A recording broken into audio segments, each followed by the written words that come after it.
লক্ষ্মী পুজো শেষ হয়ে গিয়েছে। খুব সকালে এবং সন্ধ্যার পর বের হলে মনে হয় একটা চাদর মুড়ি দেওয়া উচিত ছিল। এখন থেকে মাস পাঁচেক বাংলার প্রায় সর্বত্র আনন্দের সময়।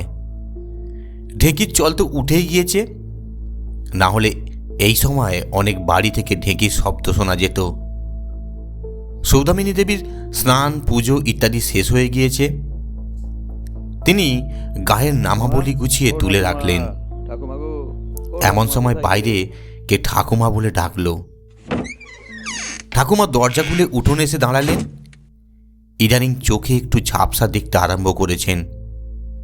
বললেন, কে বাবা তুমি? ঠিক চিনতে পারছি না তো। লোকটি ছায়া থেকে রোদ্দুরে এসে হেঁট হয়ে প্রণাম করল। বলল, আমাকে চিনতে পারলেন না ঠাকুমা? আমি কলকাতার নাড়ুগোপাল। এইবার চিনতে পেরেছেন? ঠাকুমা বললেন, ও বুঝেছি, তুমি সেই নাড়ুগোপাল দারোগা। যা করলে কলকাতায় আমাদের নিয়ে, তোমায় কি করে ভুলবো। তাই এদিকে কি মনে করে?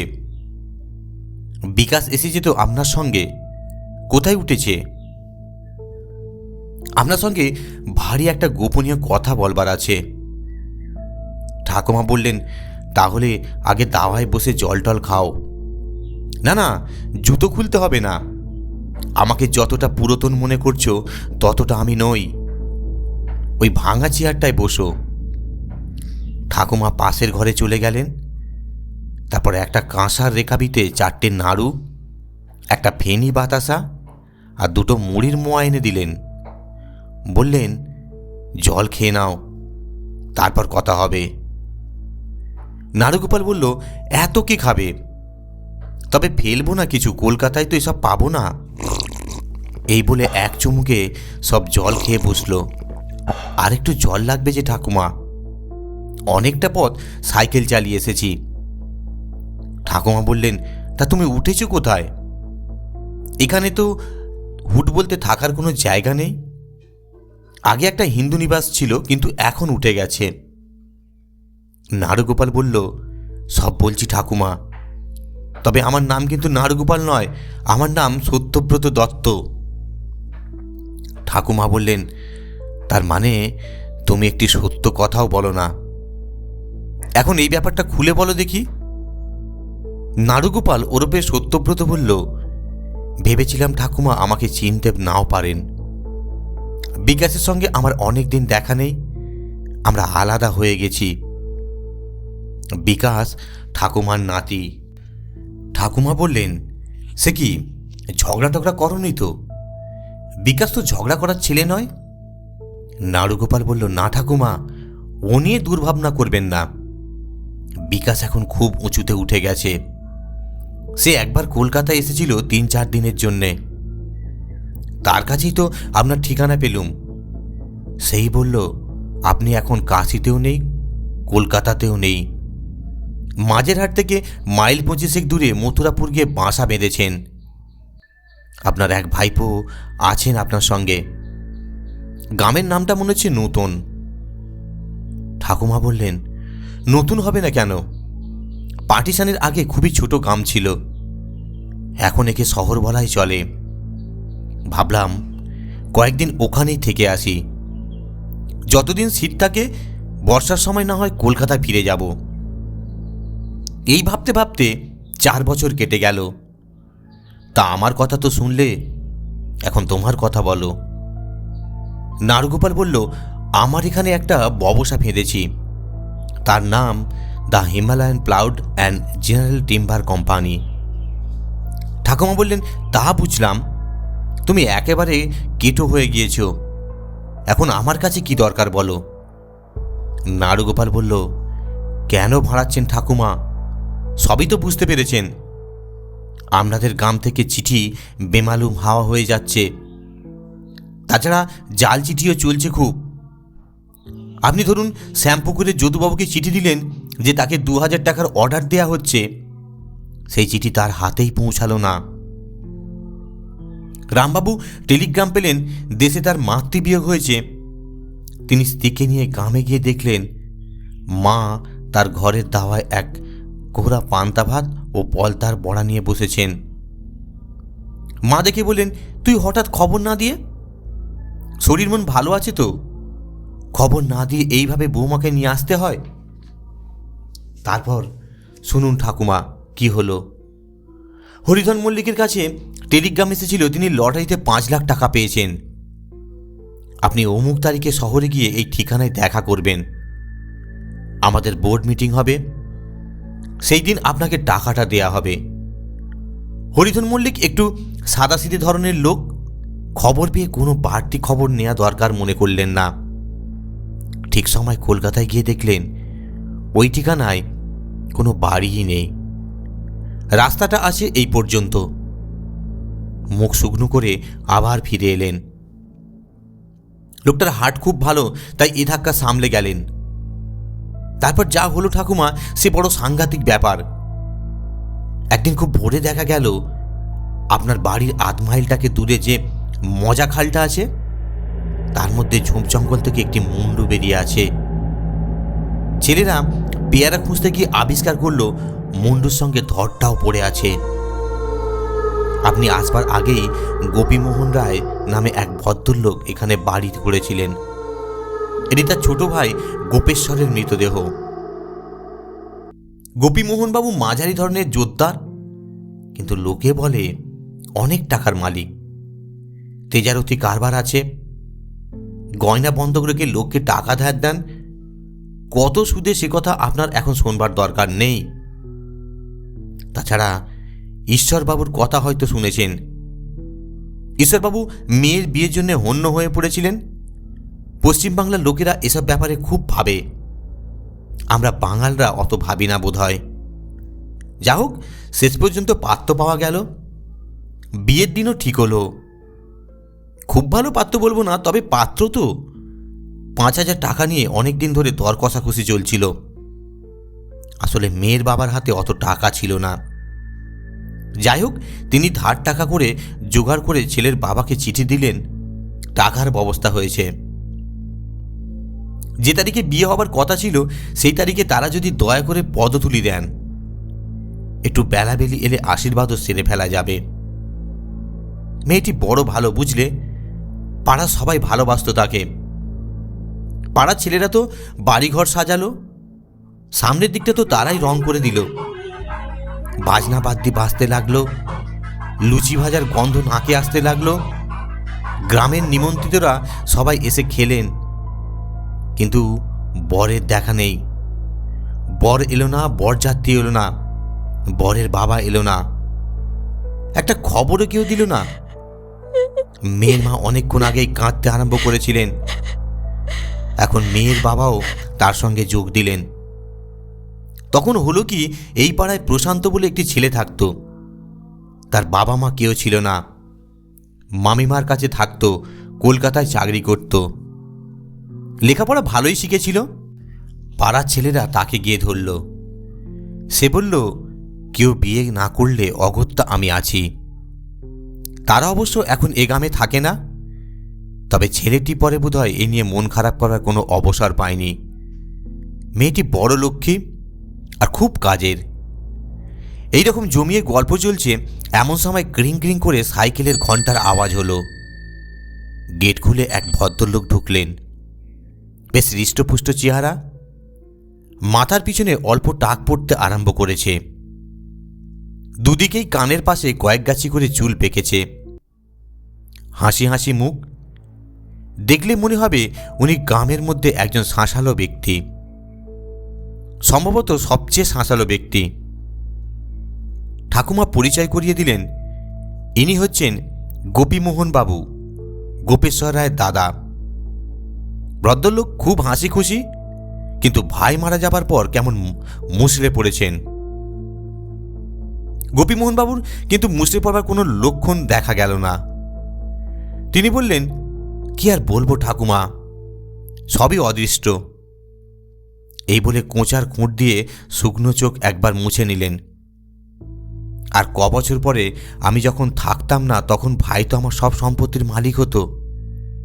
বুঝলেন ঠাকুমা, সবই অদৃষ্ট। ঠাকুমা বললেন, তা বটে, তুমিও তো বাচ্চা থানা পুলিশ কম করনি, কিন্তু কিছুই হলো না। গোপীমোহনবাবু আর একটা দীর্ঘশ্বাস ফেলে বললেন, যা হবার তা তো হয়ে গেল, আমরা শুধু শোক করবার জন্য বেঁচে রইলাম। তা উনি কে? আমাদের সঙ্গে তো পরিচয় করিয়ে দিলেন না। নারুগোপালবাবু বললেন, আমি একটা মানুষ, আমার আবার পরিচয়? আমার নাম সত্যব্রত, আপনি আমাকে সত্য বলেই ডাকবেন। স্টেশনের কাছে একটা বড় দোকান রয়েছে, আমাদের কাঠের ব্যবসা। এখন তো নতুন শহর হচ্ছে চারিদিক, আমরা কাজে লাগাতে পারি। গোপীমোহনবাবু বললেন, তা বটে, এটা খুব ভালো কথা বলেছেন, তবে ব্যবসা যখন করবেন আমাকে একবার জিজ্ঞেস করতে পারতেন, আমি খুব সস্তায় আপনাকে ভালো জমি পাইয়ে দিতাম। আমার নিজেরই তো জমি পড়ে আছে। ঠাকুমা বললেন, ও কি বলছো গোপী ভাই, ওর তো ব্যবসা নয়, ও এখানে চাকরি করে। নারুগোপাল ওর বেশ হুতু বলল, ঠিক কথা ঠাকুমা, আমি তো এখানকার কিছুই জানতাম না। মালিক বললেন তুমি চলে যাও, তাই আমি হুট করে চলে এলাম। গোপীমোহনবাবু বললেন, তা এসেছেন বেশ করেছেন, মিলেমিশে থাকলে এসব জায়গা থেকেও কিছু হয়। তবে কি জানেন, মিলেমিশে থাকতে জানতে হয়, তা না হলে লাভের গুড় পিমড়ে খেয়ে বসে আছি দেখবেন। গোপীমোহনবাবু এই কথা বলার সঙ্গে সঙ্গে ঘড়ির দিকে তাকালেন, বললেন, আজ তাহলে আসি, পরে দেখা হবে। তারপর নারুগোপালের দিকে তাকিয়ে বললেন, আপনি কি এখানেই থাকেন নাকি? নারুগোপাল বলল, আগে না, আমি থাকি কলকাতায়, তবে মাঝে মাঝে মালিকের হুকুম পড়লে আসতে হয়, এখানে বড় কাউকে চিনি না। গোপীমোহনবাবু ততক্ষণে সাইকেলের প্যাডেলে পা দিয়েছেন। সেখান থেকে নারুগোপালের দিকে তাকালেন, মনে মনে একটু আশ্বস্ত হয়েছেন। ঠাকুমাকে বললেন, আজ তাহলে আসি দিদি। এই বলে মোড়ের মুখে অদৃশ্য হয়ে গেলেন। ঠাকুমা বললেন, কারণ আমি কিছু বলতে নেই দাদা, তবে তোমাকে বলছি, এই লোকটার দিকে একটু নজর রেখো, কার যে কি আছে মনে কে জানে। নারুগোপাল বলল, সবই তো বলছেন ঠাকমা, তবে আসল কথা লুকিয়ে রাখছেন কেন? এই কি খুনি নাকি? ঠাকুমা রেগে গিয়ে বললেন, ওরকম করে জিজ্ঞেস করো না নাড়ু, পুলিশের লোক রয়েছে কি করতে? তাছাড়া আমি একটেরে ঘরে পড়ে থাকি, আমার কি ভয় ডর? নারুগোপাল বলল, আমারও উঠবার সময় হলো ঠাকুমা, বলে সাইকেলে চড়ে বসল। ঠাকুমা বললেন, একটু দেখে শুনে যাস বাবা, দিনকাল ভালো নয়। এই ঘটনার পর মাসখানেক কেটে গেছে। এর মধ্যে গ্রামে এমন সব উপদ্রবের কথা শোনা যেতে লাগলো যার কোনো মানে হয় না, অথচ সব কথা গুছিয়েও বলতে কেউ সাহস পাচ্ছে না। মুন্সিপাড়ায় নতুন এক ঘর ভাড়াটে এসেছে। সেই বাড়ির এক বউ রাত্রে কিসের শব্দ শুনে উঠে দেখল তাদের বাড়ির উঠোনে যেন 4 গুণ লম্বা হয়ে গেছে, আর একজন বউ যেন কোনো মেয়ের চেয়ে দ্বিগুণ ঢ্যাঙা, হাতে নারকেলের ঝাঁটা নিয়ে উঠোন ঝাঁট দিয়ে চলেছে। বউটির মুখ দেখা যাচ্ছে না। যাবার সময় সে বাড়ির বউকে ঝাঁটা দেখিয়ে উঠোনের বাঁ দিকে চাঁদের আলো তেরছা হয়ে পড়েছে সেদিকে মিলিয়ে গেল। ঘরের বউটি হাউমাউ করে করে উঠতে বাড়ির লোকেরা ছুটে এলো। তার ভাসুর বললেন, বৌমা যা দেখেছে কাউকে গল্প করতে যেও না, তা না হলে তোমার কপালে অনেক দুঃখ আছে ভূতের হাতে। তুমি না হয় দিন কয়েকের জন্য বাপের বাড়ি থেকে ঘুরে এসো। বউটি প্রথমে যেতে চায়নি, কিন্তু ভাসুর ও স্বামী দুজনেই ভয় পেয়েছেন দেখে সে আর আপত্তি করল না। কদিন পরে শিলপাড়া সিধু তার আড্ডা থেকে বেশি রাতে বাড়ি ফিরছিল। তার তখন বিশেষ জ্ঞানগম্য ছিল না। সে দেখল তার বাড়ির উঠোনে কারা যেন বাতাবি লেবু দিয়ে ফুটবল খেলছে। সে অমনি কেঁদে বলে চেঁচাতে গিয়ে দেখল তারা মানুষ নয়, দুটো কঙ্কাল। তাই দেখে সে ধপাস করে পড়ে মূর্ছা গেল। পরদিন অনেক বেলায় তার মূর্ছা ভাঙল। গ্রামের লোক প্রথমে তাকে আমল দিতে চায়নি, নেশা করে কি দেখতে কি দেখেছে তার ঠিক নেই। কিন্তু পরের দিন যা ঘটল সে আরও ভয়ঙ্কর। অনেক রাত্রিরে কে যেন কোনা গলায় চিৎকার করে বলতে লাগলো, ওগো তোমরা কেউ মোড়লের ঝাড়ির ভাড়ার ঘরে কাল সকালে ঢুকো না, ঢুকলেই বিপদ। কিন্তু ভাড়ার ঘরে না ঢুকে কি থাকা যায়? বাড়ির 4 জন লোক সাহস করে দরজাটা একটানে খুলে ফেললো, আর খুলতেই শুনলো ফোঁস করে একটা আওয়াজ হচ্ছে। একটা হাঁড়ি ও বড় ডালের টিনের মধ্যে থেকে আওয়াজ হচ্ছে। একজন সাহসী লোক দূর থেকে লাঠি দিয়ে ডালার টিনটাকে নাড়া দিল। তৎক্ষণাৎ ফুঁসতে বেরিয়ে এলো একটা কেউটে সাপ। হাঁড়িটা লাঠি দিয়ে ঘা মারতেও তাই। ঘরের দরজাটা খোলা রইল, কেউ আর উঁকি মারতে সাহস পেল না। সাপের বিষ দাঁত আছে না ভেঙে দেয়া হয়েছে, কে আর তা দেখতে গেল। যারা অতটা সাহসী নয় কিন্তু বুদ্ধিমান, তাদেরই একজন উঠোতে দাঁড়িয়ে বলতে লাগলো, ভাগ্যিস ঘরে যায়নি, সাক্ষাৎ মা মনসার খেলা। আর একজন বলল, তুই দেখেছিলিস সুভাষদা যখন বলল পালাও পালাও আর লাঠি নিয়ে এসো, তখন একটা সাপ তাকে কিরকম মুখ ভেঙচে দিয়েছিল। তারপর দিন 15 আর কিছু হলো না। গ্রামের রমানাথ পণ্ডিত অতি সজ্জন লোক। তিনি বললেন, একদিনে তো শান্তি সত্যায়ন করা হলো না একটা। অত পয়সা তো আমার নেই, তাই ভাবছি একটা হরির লুটের ব্যবস্থা করব, সব বিঘ্ন দূর হবে। হরির লুট শেষ হতে হতে একটু রাত হলো। সবারই ইচ্ছে ছিল একটু তাড়াতাড়ি বাড়ি ফেরার, কিন্তু সে আর হলো না। সব গুছিয়ে গাছিয়ে শেষ হতে দেরি হয়ে গেল। সবাই ছোট্ট ছোট্ট দলে ভাগ হয়ে বাড়ি থেকে বেরিয়ে পড়ল। কেউ একা নয়। আজকাল একা বেরোতে কেউ সাহস পায় না। বলা যায় না, ঝাঁটা হাতে সেই বউটির সঙ্গে দেখা হয়ে যেতে পারে, কিংবা যাদের নাম করতে নেই রাতের বেলায় তারাই যদি ফুটবল খেলতে শুরু করে রাস্তার উপর। ঠাকুমা শেষ পর্যন্ত যে দলে ছিলেন তারা 12-13 জন লোক দলটি সেই খালের কাছে এসেছে, যেখানে গোপীমোহনবাবুর ভাইয়ের মৃতদেহ পাওয়া গিয়েছিল। লোকে বলতে শুরু করেছিল খনির খাল। সেখানে এসে রাস্তাটার ডান দিকে বাঁক নিয়েছে। কুয়াশার উপর চাঁদের আলো পড়েছে। রাস্তার খানিকটা দেখা যাচ্ছে, খানিকটা দেখা যাচ্ছে না। এর মধ্যে আর এক খালের পাশে ওটা কি? মনে হলো একটা মরার খাটিয়াকে কয়েকজন বয়ে নিয়ে চলেছে। অন্ধকারে তাদের মুখ দেখা যাচ্ছে না। আর কি আশ্চর্য, খাটের উপর হঠাৎ যিনি উঠে বসলেন তিনি দেখতে একেবারে গোপীমোহনবাবুর ভাই গোপেশ্বর রায়ের মতো।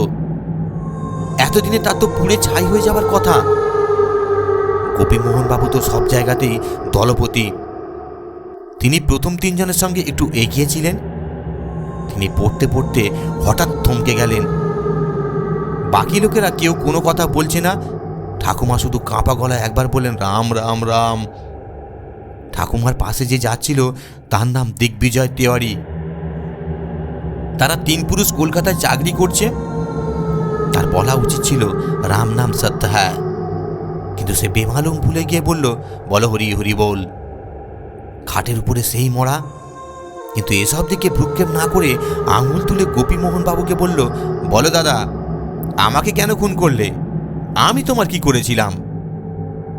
গোপীমোহনবাবু কিছু বলতে গিয়ে হঠাৎ থমকে গেলেন। বলেন, আমি তো তোমাকে খুন করিনি, সে তো রহিম আলী আর পাঁচুর কাজ। সেই মূর্তি আবার বলে উঠল, তুমি তাদেরই সেই কাজের জন্য টাকা দাওনি? তারা তো জানতো না কোথায় আমায় একলা পাওয়া যায়। হঠাৎ গোপীমোহনবাবুর সাহস বেড়ে গেল। তিনি বললেন, কে দারোগারের কাছে গিয়ে বলছিলি আমি চোরাই কারবারি, 3 নামে ব্যবসা চালাই, চিঠির গোলমালে আমার বিলক্ষণ লাভ থাকে? কে বলেছিল কথা? লোকে তোকে ছিটেলি বলুক আর যাই বলুক, আসলে তুই একটা আস্ত শয়তান। গোপীমোহনবাবু আর কিছু বলতে যাচ্ছিলেন, কিন্তু হঠাৎ তার বাকরোধ হয়ে গেল। গোপীমোহনবাবু কিরকম বুবু শব্দ করে মুখ দিয়ে ফেনা তুলতে লাগলেন। তারপর ধপাস করে পড়ে গেলেন। পড়বার আগে পাশের লোককে ধরবার জন্য হাত বাড়িয়েছিলেন, কিন্তু তখন সেখানে কেউ নেই। তৎক্ষণাৎ গোপেশ্বর বাবুর দেহটা দানয় পাওয়া মরার মতো খাটিয়ার উপর সোজা উঠে বসল। নীলচে আলোটা হঠাৎ সবুজ হয়ে গেল। মনে হলো যেন দাঁড়াবার চেষ্টা করছে। ডান হাতের একটা আঙুল দাদার দিকে দেখিয়ে বললেন, তুমি যত নষ্টের মূল। তারপর যারা খাটিয়া বইছিল তাদের বলল, চল চল, বাহরের পথ দিয়ে যাবি না, ওখানে বড় সাপ। এরপর ঘন্টা দুয়েক কেটে গিয়েছে। গোপীমোহন বাবুকে হাতকড়া পরিয়ে থানায় পাঠিয়ে দেওয়া হয়েছে। ঠাকুমা সামনের ঘরে বসে আছেন, পায়ের উপর পাতলা কম্বলটা চাপা। বেশ শীত পড়েছে। শীত পড়লে তার পায়ের বাতের ব্যথাটা জাগিয়ে ওঠে। নাড়ুগোপালকে বলল, ঠাকুমা, আমার কতকগুলো কথা জানার ছিল। ঠাকুমা বললেন, আমারও কতকগুলো কথা জানার ছিল। যে লোকগুলো মরা বয়ে নিয়ে আসছিল তারা কে রে? মরার মুখটা চেনা চেনা মনে হচ্ছিল। মরাকে এমনি করে সাজিয়েছিল ঠিক গোপেশ্বরের মতো। আমি সেই ঢ্যাঙা বউটিকে কোনোদিন দেখতে পেলাম না কেন? নাড়ুগোপাল বলল, আর জ্বালাবেন না ঠাকুমা, সবই তো বুঝতে পারছেন, সবাই তো আমার লোক। একটু কেবল সেজে এসেছিল। রাত অনেক হলো ঠাকুমা, একটু সাবধানে থাকবেন। দুটো সেপাইকে স্নান করে নিতে বলেছি আপনার কুয়োর জলে। জ্যান্ত হোক, মরা ছুঁয়েছে তো। রং টং তুলতে সময় লাগবে। আপনি ওদের কিছু চাল ডাল আর আলু বের করে দেবেন, ওরা খিচুড়ি রেঁধে নেবে। সব কিছুর দাম আপনি সরকারের কাছ থেকে পেয়ে যাবেন। যদি আপত্তি না করেন তাহলে আমি না হয় ওদের সঙ্গে একটু খেয়ে নিই। ওদের মধ্যে একটা লোক বেশ ভালো রান্না করে। ঠাকুমা বললেন, কেন, আমার ঘরে কি তোর জন্য খাবার নেই? ঘন দুধ আছে, কলা আছে, পাটালি গুড় আছে, আরও কত কি, মুরগি আছে। তুই বরং আজ ফলার কর। নাড়ুগোপাল বলল, সে তো খুব ভালোই হয়, কিন্তু আপনার তো আবার বেতো পা, এই নিয়ে ঘোরাঘুরি করবেন। ঠাকুমা বললেন, তবে একটা কথা বলে যা তো দেখি, ওই যে ভূত দেখার আগে ঝটকট আওয়াজ হচ্ছিল, মানে সাপে ব্যাং ধরেছে, আওয়াজটা কিসের? তাছাড়া ওইসব সবুজ নীল আলো দেখালে কি করে? নাড়ুগোপাল বলল, ওসব জিজ্ঞেস করবে না ঠাকুমা, পুলিশের সব গোপন কথা অন্যদের জানতে নেই। তবে মনে রাখবেন, এটা বিজ্ঞানের যুগ। ধন্যবাদ। গল্পটি শোনার জন্য অসংখ্য ধন্যবাদ। আপনারা সুস্থ থাকুন, ভালো থাকুন, এই কামনাই করি।